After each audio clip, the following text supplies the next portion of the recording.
Pemirsa, Anda masih dalam diskusi tentang penipuan berkedok koperasi. Saya mulai dengan Pak Aris Suwiria. Oh, Pak Aris ada keluar. Oke, saya mulai dengan Pak Nurdin kalau begitu. Ini kita masuk sesi terakhir, Pak. Bagaimana sebaiknya menata KSP? Karena yang paling banyak masalah kan KSP kan, Pak.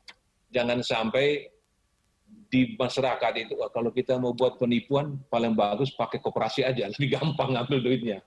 Nah, ini bagaimana menata regulasi yang baik, supaya harapan agar ada semacam lembaga simpanan di koperasi KSP itu bisa terwujud. Karena kalau di bank itu, bank kan high regulated. Regulasinya begitu banyak, sangat ketat, pengawasan ketat sekali. Nah, kalau diperlakukan sama dengan bank, maka regulasi ya mirip-mirip dengan perbankan juga. Pak Nurdin, silakan Pak. Baik, yang pertama singkat aja Pak Primus. Yang pertama Pak Ahmad harus setelah diskusi ini Bapak Menteri segera disahkan Undang-Undang Koperasi yang baru. Karena Undang Koperasi yang 92 ini itu sudah sangat tertinggal. Bersama Ibu Pita.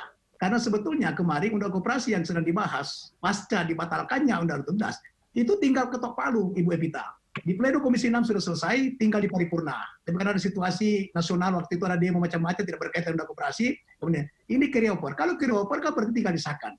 Apabila Undang Koperasi disahkan, maka apa yang menjadi permasalahan soal penataan, soal sanksi, soal melayani anggota, semua sudah ada secara rinci dan rigid di dalam undang-undang rancangan Undang-Undang Koperasi yang disahkan. Jadi kuncinya itu Pak Ahmad segera bertemu Pak Menteri harus segera bertemu Presiden melaporkan bahwa Undang Koperasi harus segera disahkan karena merupakan kebutuhan masyarakat koperasi Indonesia, termasuk Ibu Evita di Komisi 6 supaya segera melanjutkan. Yang kedua, saya perlu ingatkan Pak Ahmad dengan Ibu Evita, ada hal yang sangat berbahaya di dalam rancangan Omnibus Law Undang-Undang Cipta Kerja berkaitan dengan adanya wacana yang saya baca, ya, yang masuk dalam DIM itu, bahwa pembentukan koperasi minimal 3 orang. Ini berbahaya sekali. Kenapa? Karena pendekatannya membentuk koperasi bukan pada saham, bukan pada modal, tapi pendekatannya pada anggota. Kalau hanya 3 orang, itu saya, istri saya, 1 anak saya sudah bisa mendirikan koperasi. Ini akan ini Bu Evita sangat berbahaya. Kita akan mendorong terciptanya pengusaha-pengusaha Indonesia yang berjiwa individualistis. Ini kita akan menciptakan negeri ini menuju kepada negeri kapitalis. Akan meninggalkan ekonomi Pancasila. Jauh dari demokrasi, jauh dari jati diri. Bangsa ini itu kegotong royongan dan kekeluargaan. 2 hal itu, Pak Primus, soal Undang-Undang Koperasi segera disahkan. Sehingga apa yang menjadi kegelisahan kita saat ini, penataan KSP, semua sudah secara rinci di situ. Baik soal melayani anggota, tata cara pembentukan, perlindungan, kemudian sanksi pidana, semua sudah ada di dalam undang-undang itu. Jadi kuncinya ini tinggal ketok palu kok ini. Ada apa di DPR itu sehingga menunda-nunda ini mengetok palu Undang Koperasi, itu juga perlu dipertanyakan Ibu Evita gitu. Nah, yang ketiga adalah perhatian kepada pemerintah terhadap koperasi harus diselesaikan karena itu menyangkut hajat hidup orang banyak. Misalnya kasus Indosuria. Kenapa ketika Jiwasraya DPR bentuk pansus ya untuk segera menyelesaikan Jiwasraya? Karena banyak asuransi yang merupakan milik rakyat. Begitupun koperasi. Nah, Indosuria kurang lebih 8 triliun gagal bayar. Ini pemerintah juga harus turun tangan, tidak boleh mendiamkan apabila dana nasabah dari masyarakat yang merupakan anggotanya. Yang bukan anggota tidak usah dipedulikan. Itu adalah merupakan risiko bagi mereka yang bukan anggota. Saya kira itu Pak Primus, saya. Kuncinya adalah Ibu Evita, Undang-Undang Koperasi, Menteri Koperasi ini segera disahkan. Yang kedua adalah hati-hati terhadap wacana dalam DIM Omnibus Law tentang Undang Cipta Kerja yang mempermudah, alasannya untuk mempermudah pembentukan koperasi, tapi itu sangat berbahaya di dalam perekonomian nasional di masa akan datang. Terima kasih. Ya, silakan Bu Evita. Belum hidupin Bu. Iya. Baik, terima kasih. Saya punya beberapa catatan nih dari beberapa narasumber yang hadir bahwa dari aspek legislasinya bahwa mereka menginginkan akan segera direvisinya Undang-Undang koperasi yang ada. Jadi memang banyak kalau saya baca banyak aturan-aturan di perkoperasian ini yang sifatnya masih abu-abu ya Pak Nurdin ya.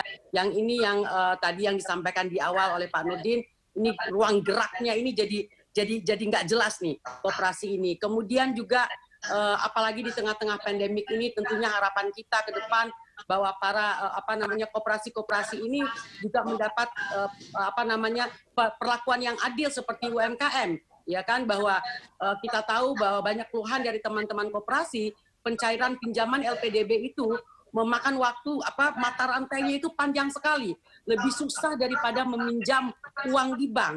Nah ini Pak Menteri Koperasi sudah mengeluarkan peraturan yang baru kemarin atau 2 hari yang lalu, namun kami mendapat informasi dari teman-teman juga, aturan yang dibuat itu justru kok Pak Menteri mengatakan mempermudah, tanggapan dari teman-teman kita itu bukan mempermudah Pak, justru mempersulit. Nah ini saya nggak tahu nih Pak Nurdin, mungkin bisa duduk Pak Nurdin dengan teman-teman, ini tanggapan Pak Nurdin ini seperti apa dengan permen yang baru mengenai LPDB ini Pak. Kemudian juga saya tentunya mencatat tadi, dan ini menjadi perjuangan kita bersama Pak Nurdin, yang mana dibentuknya dengan Kementerian Koperasi, Pak Nurdin dan kami, tentunya dibentuknya lembaga penjamin peminjaman koperasi ini. Ini menjadi tugas kita Pak, tugas yang sangat penting ke depan. Lembaga ini sudah ada dan kita harapkan memang kalau mau cepat ini lewat Omnibus Law ya Pak ini ya, dari Pak Kementerian Pak Ahmad ya.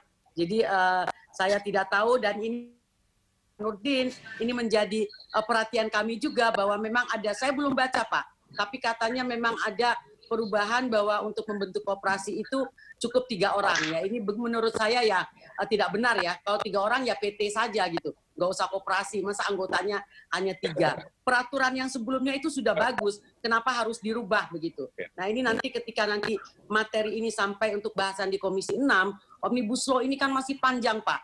Cuman demo-demo udah ada sekarang ini, ya kan?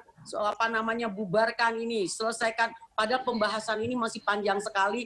Ini baru pembahasan awal.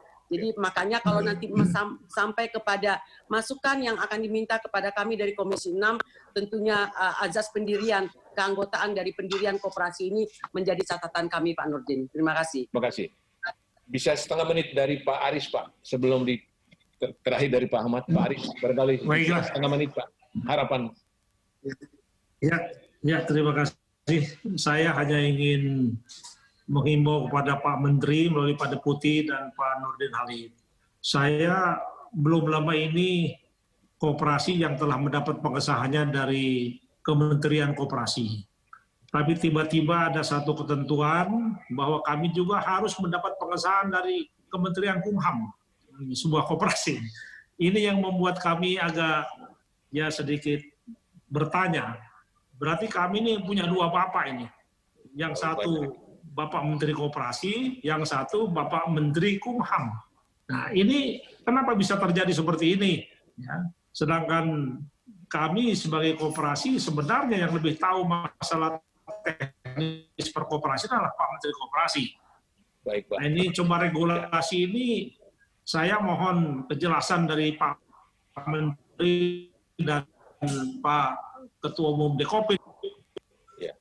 Baik Pak Aris. Terima kasih. Silakan Pak Ahmad Pak. 1 menit Pak. Waktu kita tinggal 1 menit. Silakan Pak Ahmad. Baik, pertama menyangkut pengesahan Badan Hukum Koperasi. Itu karena rezim kita itu memang memberikan kewenangan pengesahan Badan Hukum pada kementerian yang membawa Kementerian Hukum. Maka pengesahan Badan Hukum Koperasi sekarang masuk di dalam sistem administrasi Badan Hukum Kumham. Tetapi aspek pembinaannya tetap dilakukan oleh Kementerian Koperasi dan UKM. Yang kedua terkait LPDB. LPDB 100% sudah kebijakan dengan permen yang terbaru, jadi 100% diperuntukkan bagi koperasi. Adapun kalau dikatakan bahwa dalam pengaturannya ternyata lebih rigid, saya kira mari kita buktikan, karena baru beberapa hari diterbitkan, dan setahu saya bahkan akselerasinya sekarang sudah lebih kencang, sehingga beberapa koperasi dalam konteks pemulihan ekonomi nasional sekarang ini sudah mendapatkan dukungan pembiayaan dari LPDB yang mengacu pada Permenkop yang baru saja diterbitkan. Kemudian yang ketiga, saya kira ini perlu literasi kepada masyarakat, karena kita meyakini bahwa untuk menuju pembangunan yang berkeadilan, pembangunan yang mampu memberikan kemakmuran dan kesejahteraan bersama itu adalah melalui koperasi, maka proses literasi kepada masyarakat untuk mendorong untuk menjadi anggota koperasi, menurut hemat kami ini menjadi bagian penting dari posisi gerakan koperasi di Indonesia. Kami masih mencatat sekarang tingkat partisipasi anggota masyarakat menjadi anggota koperasi relatif masih rendah. Baru pada 8,4% dari populasi penduduk di negeri kita. Sementara untuk dunia saat ini rata-rata sudah 16,31%.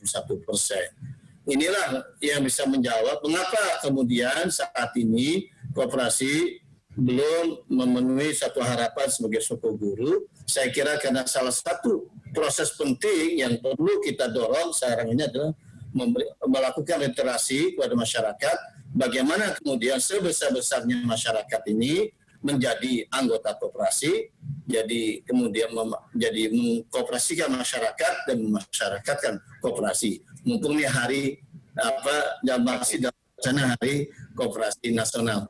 Saya kira demikian, terima kasih. Terima kasih. Pemirsa, kita sudah mendengar pemaparan dari 4 narasumber tentang penipuan perkedok koperasi. Dinyatakan bahwa koperasi sebagai badan usaha tidak ada salahnya dan itu sangat sesuai dengan jiwa kepribadian bangsa Indonesia. Yang masalah adalah pada regulasi, bagaimana ditata kembali, dan itu secepat mungkin ketok palu undang-undang perkoperasian yang baru, karena kita sudah pernah ada undang-undang 2012, tapi karena tidak sesuai dengan jiwa koperasi, mundur lagi kepada koperasi yang lama, Undang-Undang Nomor 25 tahun 92. Secepat mungkin disahkan, karena di sana sudah ada regulasi yang mengaturnya. Tapi diingatkan, jangan sampai keanggotaan koperasi boleh hanya 3 orang, itu sama dengan membentuk PT kan. Benar-benar koperasi itu anggota dan jumlahnya harus banyak. Kemudian yang penting sekali adalah literasi masyarakat. Masyarakat harus paham apa itu koperasi supaya tidak sampai kena penipuan investasi berkedok koperasi. Terima kasih kepada Pak Ahmad Zabadi, Deputi Bidang Pengawasan Kementerian Koperasi dan UKM Kementerian Koperasi, Pak Ahmad Zabadi. Terima kasih kepada Pak Nurdin Khalid, Ketua Umum Dewan Koperasi Indonesia. Terima kasih kepada Ibu Evita Nursanti, anggota Komisi 6 DPR RI. Dan terima kasih